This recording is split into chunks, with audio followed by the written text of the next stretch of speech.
कन्हैया बेलारी जी, अब एक लेग का इलेक्शन, एक फेज की पोलिंग हो चुकी है, दूसरे की तैयारी हो रही है। क्या आपको और आपके रिपोर्टर्स को जमीन पर कौन से मुद्दे प्रभावी लग रहे हैं जिनका फाइनली असर हो रहा है? जमीन पर देखिए 121 जो क्षेत्रों में चुनाव हुआ उसमें जमीन पर बीजेपी के पक्ष में उतना बढ़िया वोटिंग नहीं। चिराग पासवान के इस 121 में 13 क्षेत्रों में उनके पक्ष में बढ़िया वोटिंग नहीं। और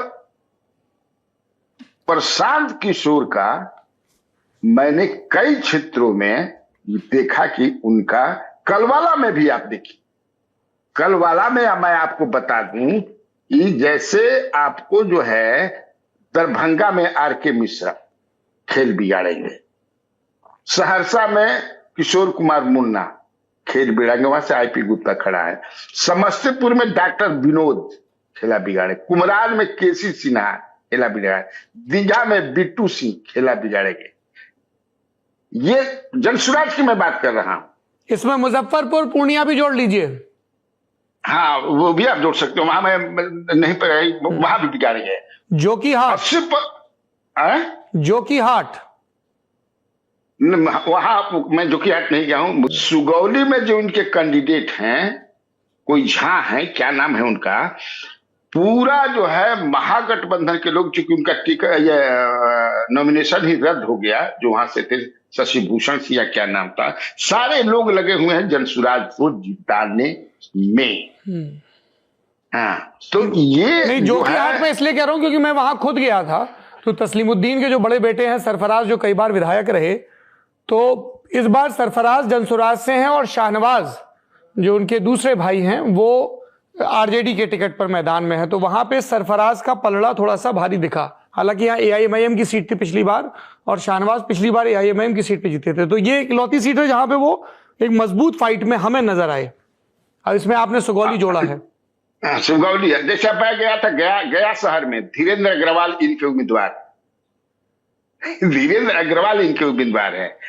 टिकारी में भी इनके एक उम्मीदवार है, मैं नाम उनका, हम लोग भी सीट वाइज करेंगे बात, लेकिन ये देखा गया है कि जो भी शहरी इलाके हैं जो भाजपा का मजबूत गढ़ माने जाते हैं, गया, मुजफ्फरपुर, दरभंगा, पूर्णिया, ये सदर की सीटें हैं जो बीजेपी अमूमन जीत लेती है।